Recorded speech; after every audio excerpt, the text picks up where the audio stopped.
yung mga topics na i-discuss ko ngayon. First, yung procedure namin for connection design calculation.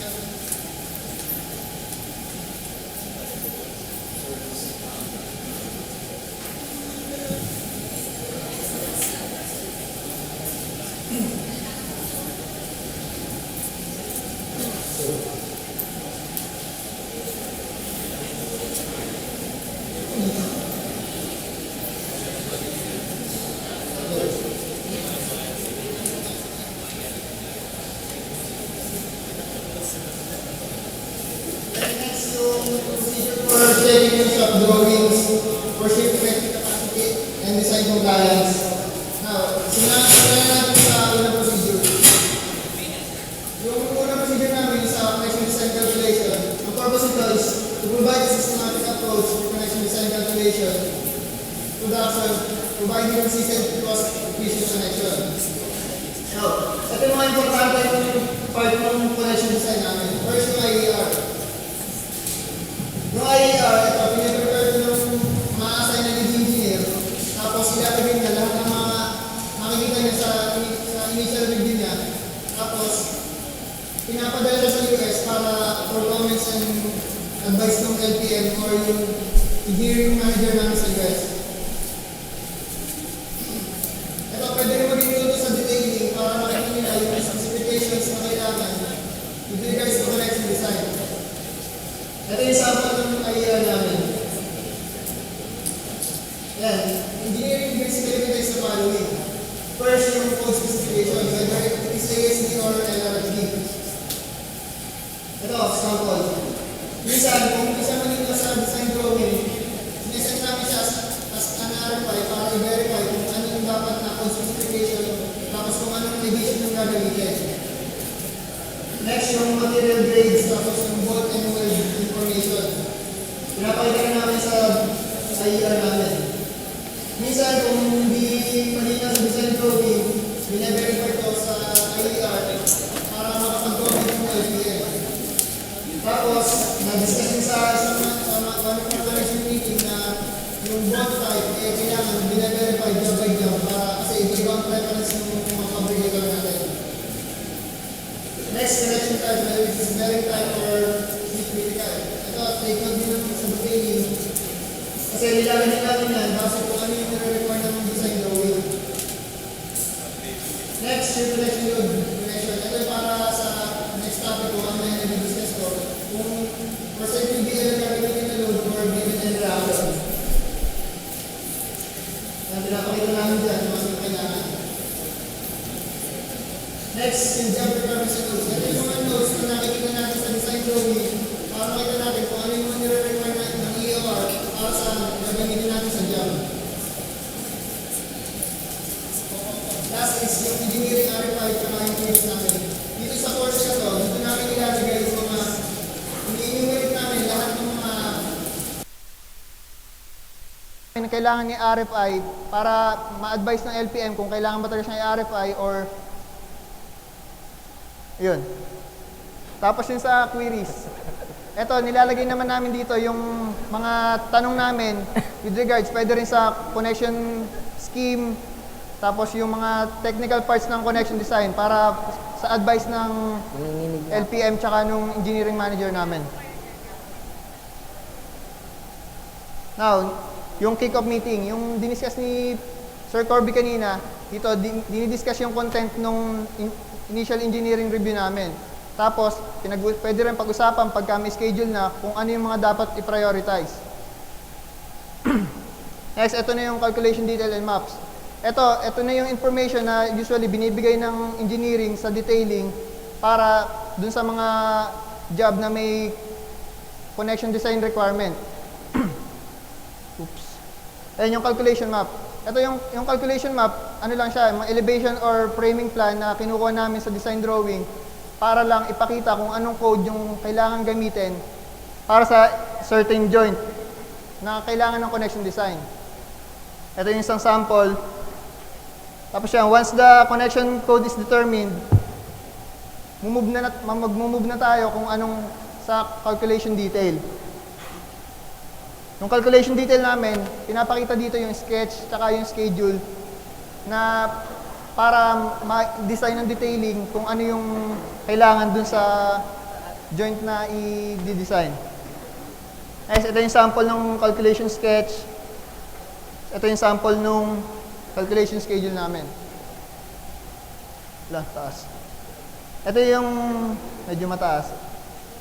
Yung sample ng file naming convention namin na pinapadala namin sa detailing, yung revision niya, ni-increase namin by letter. Kunwari, 0A yung una naming submittal, next 0B. Tapos, every revision ng calculation schedule, hina-highlight namin sa yan. Yung sample ng added joint, sample ng revised connection detail. Kunwari, specific, ang na-revise lang, yung thickness ng plate. So, yun lang yung hina-highlight namin. Next, ito yung mga pointers for detailing sa procedure na to. Watch out for the standard note in our calculation sketch. Ito, basic lang naman, pero kasi minsan nagiging error na pag na-interpret ng detailing na yung calculation sketch, kung ano nakapakita doon, minsan naging error na to dati, na nakapakita daw 2 lines sa drawing, pero yun, representation lang yun. Magbabase pa rin tayo doon sa calculation schedule kung kailangan ba talaga siya mag 2 lines yung bolts. Next, adding nung 1 inch in weld length is not needed. For example, on this HSS brace to gasset. And pag in-apply na yung gasset plate tsaka yung weld size, pagdating sa length ng weld, yung practice natin na nag-a-add ng 1 inch ng weld, 1 inch sa weld length, hindi na kailangan. Kung ano yung naka-reflect sa calculation detail namin, yun yung kailangan gamitin. Any deviation on the calc detail should be coordinated with detailing. Ito, note lang din sa detailing kasi ultimo down, number ng bolts, lahat ng hindi magmamatch, kailangan ma-coordinate sa amin na mas maaga. Mas maganda during nung dinidetail pa lang yung connection kasi ang goal natin is mapadala yung drawings saka yung package na isinasubmit namin sa US kailangan mag-match. So dapat maano natin yun. As in case connection will not work due to fouling or erection issue, pakiusap namin na i-alert kami na mas maaga, kagaya nung last bullet na habang dinidetail pa lang, ma-alert na kami kasi mahirap na kung kailan malapit na yung submittal, tsaka namin makikita na hindi pala nag-work yung dinesign namin na connection, baka wala na kaming oras para i-revise yung connection. Next, do not blindly follow the connection details provided. Challenge our detail as needed. Ito, sinasabi ko lang, minsan, syempre, yung sa amin, posibleng may error din, hindi natin masasabi, or may makikita kayong kaduda-duda sa detail na pinoprovide namin, challenge nyo kami. Pwede nyo erase yung mga tanong nyo, coordinate nyo sa amin para mas naitatama natin na mas maaga.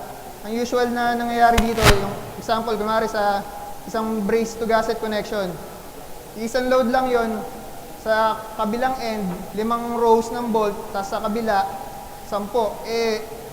Siguro naman mapapaisip tayo, bakit ganun?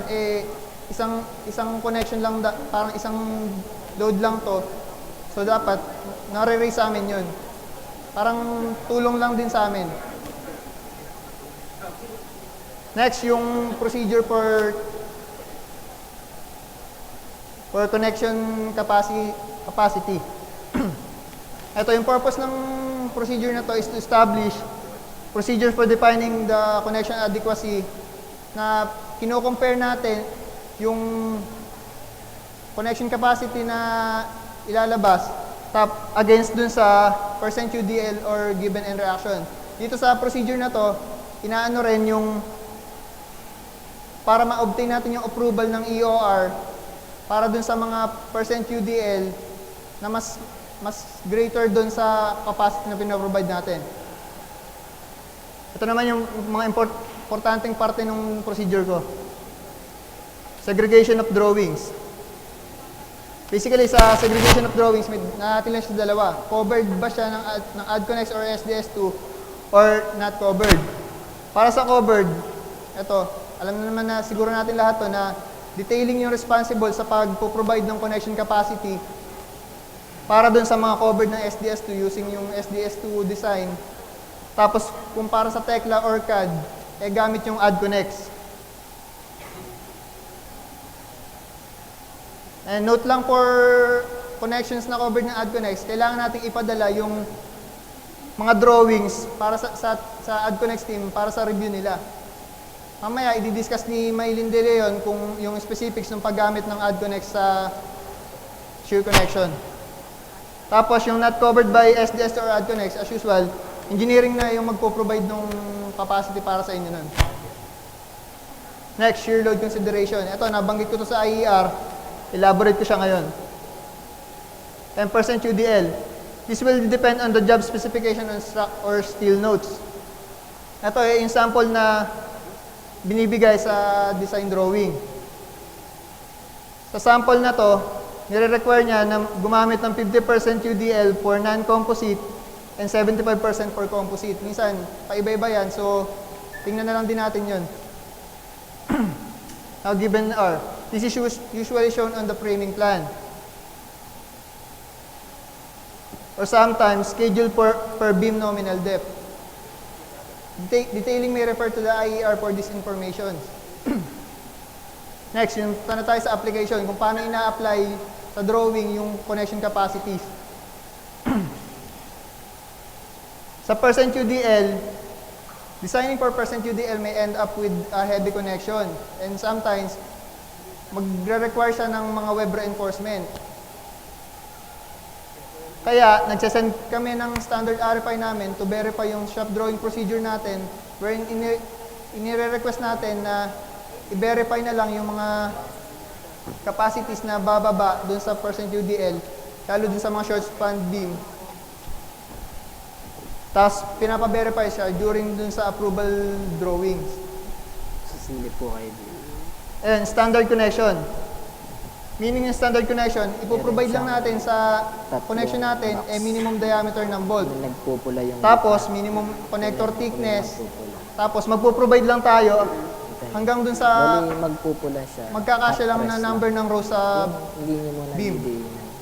Pag Ito yung isang sample na yung capacity natin is greater than dun sa percent UDL. Pagka ganito yung nangyari, i-reflect lang natin to sa end ng beam. Tapos, i-box na ganyan. Pero in the event na yung percent UDL natin is greater than na dun sa capacity na sa connection na nilagay natin, hindi natin siya i-design. Ika-cloud lang natin siya tapos i-verify natin. Ito yung nilalagay sa approval, yung kinokomento ng ER during sa approval ng drawings. Next, pagka yung given R naman. Yung given R, medyo ano lang to, parang pagka given R yung binigay sa job, nire-require sa job, yung shear connection natin, kailangan i-design natin siya to the extent na mag-upsize tayo ng connector, magdadagdag tayo ng bolts, tapos kung kailangan yung web reinforcement, lalagyan din natin. Note lang, pagka given R, engineering will still provide the connection capacity for beam that will require web reinforcement. Kasi so far, hindi pa siya covered ng AddConnex. Tapos, sa SDS2, minsan kasi naiiba yung binibigay ng SDS2. Now, yung shear connection for fabrication. Itong topic na to, medyo related siya dun sa pagka ang nire-require ng job is percent UDL. Kasi, on the approval return, the ER occasionally provides end reaction para dun sa mga pina-verify natin during approval ng drawings. Detailing will still be responsible for designing the connection kung covered pa rin siya ng AddConnex or SDS2. Covered, ibig sabihin ko ng steel covered, hindi siya magre-require ng web reinforcement. Kung sakaling mag-require siya ng web reinforcement, engineering na magpo-provide ng capacity nun para sa inyo. Next, pointers for this procedure, important parameters. Unang-una, yung ASC code specification. Ito, i-watch out lang natin. Ito yung parang pinaka-importante kasi dito, ito yung magdi-dictate ng correctness ng capacity na ipoprovide natin dun sa mga shop drawings. So, tingnan na lang natin sa IER or i-verify natin kung hindi malinaw sa lead engineer kung ano yung talagang kailangan sa job. yung shear connection load consideration, ito, na-discuss ko na rin kanina, nakapakita rin siya dun sa IER namin. As do not design for percent UDL. Ayan, sinabi ko nga kanina, hindi siya dinidesign, pagka percent UDL yung ni-require, hindi siya kailangan i-design yung connection. Last, huwag lang natin kalimutan yung standard note natin na nilalagay pagka sa mga shop drawing. Kasi ito yung parang panlaban natin. Kunwari, hindi na komenta ni EOR, at least may note tayo sa baba na pagka kung hindi nila kinomentan yung drawings, i-assume natin na ina-approve natin yung pinapa-verify natin. Ayan. Thank you. Tapos, grab ko na rin yung opportunity since detailing tsaka engineering. Sana, yung detailing tsaka engineering, maano na yung, hindi ko inaanong gap, na parang sana mag-work tayo as a group. Sana mawala na yung detailing, engineering. Iba yung engineering sa detailing. Parehas lang tayo ng goal. Yung isa, makapag-produce ng drawing na tama sa US. Yun lang yung main goal natin. So, thank you.